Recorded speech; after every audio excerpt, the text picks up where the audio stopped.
வணக்கம்.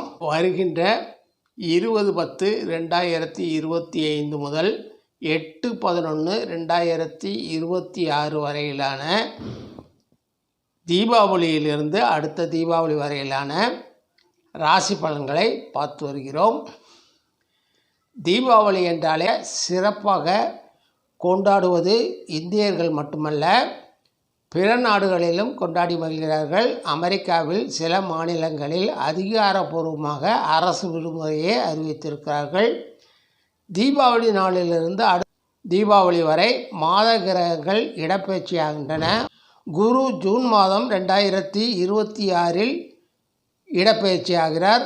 அவர் வக்ரகதியில் இப்பொழுது கடகராசியில் உச்சம் பெற்று அமர்ந்திருக்கிறார். வருட ராசி பலன் என்று வரும்போது தீபாவளி அன்று கோள்களின் நிலை என்னவாய் இருக்கிறதோ அதை மட்டுமே எடுத்துக்கொண்டு வருட பலன் கணிக்கப்படுகிறது.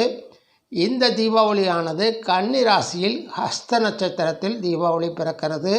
இப்பொழுது சிம்ம ராசிக்கான பலன்களை பார்க்கலாம்.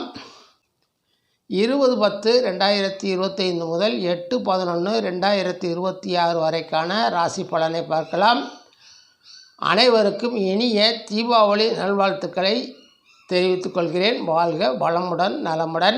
முதலில் சுருக்கமாக, இந்த வருடத்தில் உங்களுக்கு வருமானம் நல்ல நிலையில் இருக்கும், சேமிப்பு உயரும், உடல்நிலையில் சிறிய குறைபாடுகள் வந்து மறையும், குடும்பம் காதல் வாழ்க்கை மகிழ்ச்சி தரும் விதத்தில் அமையும், வீட்டில் சுபகாரியங்கள் நடத்த திட்டமிடுவீர்கள், செலவுகள் கூடும். முதலில் கிரக அமர்வினால் ஏற்படும் பலன்களையும் பிறகு பாவக பலன்களையும் பார்க்கலாம். உங்கள் ராசியிலேயே கேது அமர்ந்திருக்கிறார். உங்கள் வளர்ச்சியை குறைத்துவிட வாய்ப்புள்ளது. 2 சுக்கிரன் சந்திரனால் போஜன சுகம் குடும்ப சுகம் குறையும். மனைவி மக்களுக்கு தொல்லைகள் ஏற்பட வாய்ப்புள்ளது. சுக்கிரனால் பிறருக்கு உதவுகின்ற வளமை உண்டாகும். வித்தையில் தேர்ச்சியும் அறிவும் திறனும் மேலோங்கும். தன விருத்தி உண்டாகும். கண்கள் புத்தொழி பெறும். செல்வப்பெருக்கு ஏற்படும். அரசு ஆதரவு கிடைக்கும். 3 செவ்வாய் சூரியன் புதன் அமர்ந்திருக்கிறார்கள். இந்த மூவருமே நற்பலன்களை வழங்கும் நிலையில் அமர்ந்திருக்கிறார்கள். உங்கள் ராசிநாதன் சூரியனால் பணம் காசு சேரும். தான தர்மம் செய்வர். எதிரிகளை வெல்வர். நல்ல குழந்தைகள் பிறக்கும். நெடுநாளைய கஷ்டங்கள் நீங்கும். பல விதத்திலும் பெயரும் புகழும் உண்டாகும். பதவி உயர்வு கிடைக்கும்.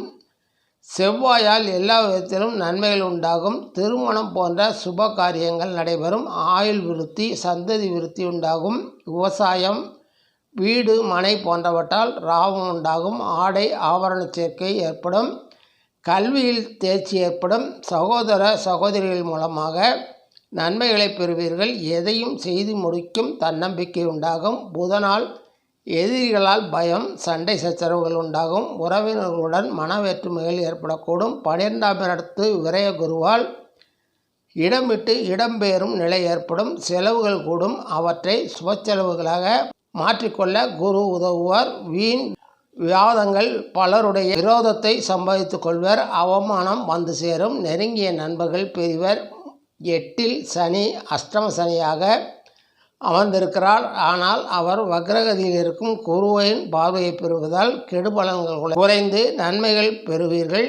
இதுவரை இருந்து வந்த நோய்கள் கஷ்டங்கள் விளங்கும். அரசாங்கத்தால் ஏற்பட்ட தொல்லைகள் விலகும். மனதில் இருந்து வந்த பயம் அகலும். கடுமையாக உழைக்க வேண்டியிருந்தாலும் அதற்கான பலன்களை பெறுவீர்கள். குரு பகவான் 2025 டிசம்பர் 5 மீண்டும் மிதுனத்திற்கு செல்லும் பொழுது நிலைமை மாறக்கூடும். இந்த சேனலை இதுவரை சப்ஸ்கிரைப் பண்ணாங்க மட்டும் சப்ஸ்கிரைப் பண்ணுங்கள். பக்கத்தில் இருக்கிற பெல் ஐக்கானை கிளிக் பண்ணுங்கள். லைக் பண்ணுங்கள். ஷேர் பண்ணுங்கள்.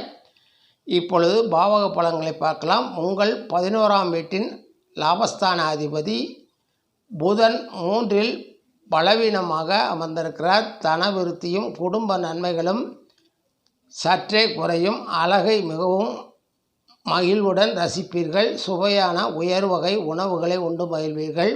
முகப்பொழிவும் கவர்ச்சியும் உண்டாகும். அரசு ஆதரவு கிடைக்கும். எல்லாவித பொருளும் கிடைக்கும். உங்கள் ராசிநாதன் சூரியன் 3இல் அமர்ந்திருப்பது மிக சிறப்பு. பொன்னாபரணங்கள் கிடைக்கும். பிறரிடம் அதிக தயதாட்சியத்துடன் நடந்து கொள்வீர்கள். நினைத்ததை நடத்திபடி நினைத்து கொள்வீர்கள்.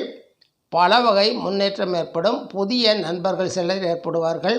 வரவும் அதிகரிக்கும். எல்லாவித முன்னேற்றமும் சுகமும் உண்டாகும். மூன்றாம் வீட்டின் அதிபதி புதன், 7ஆம் வீட்டின் அதிபதி சனி. இதனால் உங்கள் குடும்பத்தில் கருத்து வேறுபாடுகள் உண்டாகும். உங்களிடம் அதிக எதிர்பார்ப்பை வளர்த்து கொள்வார்கள். அவை நிறைவேறாத போது உங்கள் மேல் அதிருப்தி கொள்வார்கள். வாக்குவன்மை குறையும். 7ஆம் அதிபதி சனி 8இல் அஷ்டம சனியாக வந்திருக்கிறார். ஆனால் சீக்கிரகதியாக வக்ரகதியில் உச்சம் பெற்று அமர்ந்திருக்கும் குரு பகவானின் பார்வையை பெறுவதால் கணவன் மனைவியிடையேயான உறவு சிறப்பானதாக இருக்கும். காதல் வாழ்க்கை மகிழ்ச்சி தரும். குடும்ப சுகம் மேலோங்கும். துணை உங்களுக்கு முழுமையான ஒத்துழைப்பை வழங்குவார். சகோதர உறவு சற்றே பாதிக்கப்படக்கூடும். 4ஆம் வீட்டின் அதிபதி சுக்கிரன் வலுவுடன் இருக்கிறார். இதனால் கல்வி கற்கும் மாணவர்கள் தங்கள் முழு ஆற்றலையும் வெளிப்படுத்தி வெற்றி பெறுவார்கள். கல்வி சாலையினுடைய பாராட்டை பெறும் விதத்தில் நடந்து கொள்வீர்கள். தாயின் உதவி பரிபூர்ணமாக கிடைக்கும். வீட்டில் சுபகாரியங்கள் நடைபெறும். 5ஆம் அதிபதி குரு 12 விரயத்தில் அமர்ந்திருப்பதால் குழந்தைகளுடைய உறவில் விரிசல் விழக்கூடும். குழந்தைகளின் மனமறிந்து நடந்து கொள்வது நல்லது. ஒரு சிலருக்கு குழந்தையை பிரிந்து செல்லும் நிலை ஏற்படக்கூடும். 6ஆம் வீட்டின் அதிபதி சனியால் உங்கள் ஆரோக்கியம் மேம்படும். புதிய வேலை வாய்ப்புகள் உண்டாகும். எதிரிகள் விலகுவர். மருத்துவ செலவுகள் குறையும். 10ஆம் வீட்டின் ஜீவனஸ்தான அதிபதி செவ்வாய் 3இல் வலுப்பெற்று நிற்பதால் தொழில், வியாபாரம், விவசாயம், வேலை போன்ற துறைகள் முன்னேற்றம் காணும். உங்கள் மதிப்பு அந்தஸ்து உயரும். தொட்ட காரியங்கள் துலங்கும்.